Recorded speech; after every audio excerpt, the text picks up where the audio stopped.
These are not nightmares. It's happening. Grab a blanket, some Eggo waffles, and curl up on the couch because Stranger Things 2 is finally upon us. But before you settle into that weekend Netflix binge when the second season drops Friday, October 27th, we're getting you fully prepped with a preview courtesy of The Hollywood Reporter's Josh Wigler, who spoke with the cast and producers and offers some predictions for what you could expect to go down this time around in the Upside Down. First up, a huge part of the Stranger Things fun is 1980s nostalgia and iconic cinematic touchstones. This season, the #1 movie inspiration for showrunners Matt and Ross is James Cameron's Aliens. According to Wigler, the film is referenced at numerous points throughout season 2 in both subtle and overt ways. Here's a not-so-subtle one, the casting of Paul Reiser as new Hawkins scientist Dr. Owens.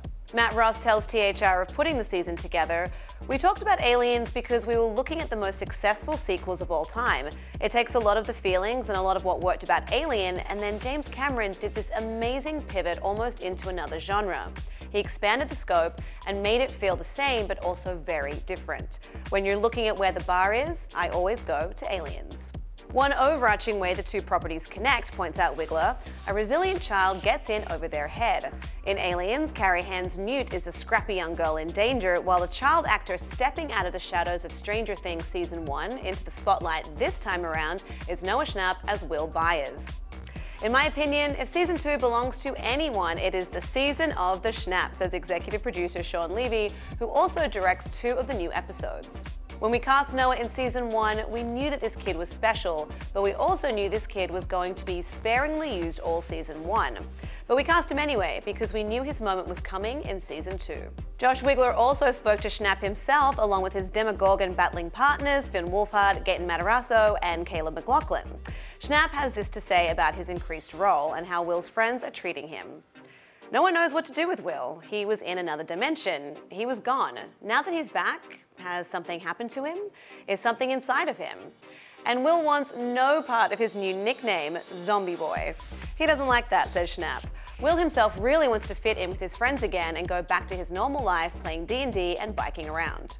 As for the latest addition to the group, Max, played by Sadie Sink, McLaughlin teased her character up for us, saying she won't change the whole groove of Stranger Things or the kids. She'll actually add to the creativity of the kids. She's cool, she's a tomboy, she's going to fit in very smoothly. But of course, the party is still missing a very key member, 11, who disappeared at the end of Season 1, and no one is taking that harder than Mike, played by Wolfhard. Mike honestly doesn't even know if she's alive or dead, says the actor. He knows deep down that she's still out there. She's the first person he ever fell in love with. It's hard to roll that back. He's struggling. Speaking of our favorite telekinetic, played by Millie Bobby Brown, Josh Wigler has a bold prediction for when she might return to the mix this season. The show would be wise to keep her away from the action until deep into Season 2, taking advantage of the binge format in order to have a huge payoff later in the story. Our prediction, though really it's more of a hope, 11 sits this one out until episode 7 of 9. Not an intentional Star Trek shout-out, but it would be a voyage all the same.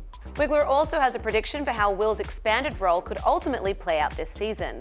The potential outlook for Zombie Boy? Unfortunately, not so great.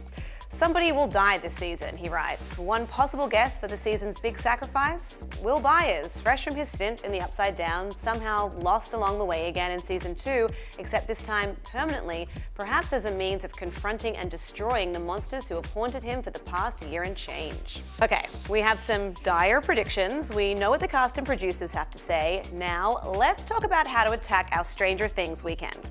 Cancel all your plans immediately because THR has got your optimal Season 2 viewing schedule broken down. You'll want to start at midnight Pacific time Thursday night with Chapter 1.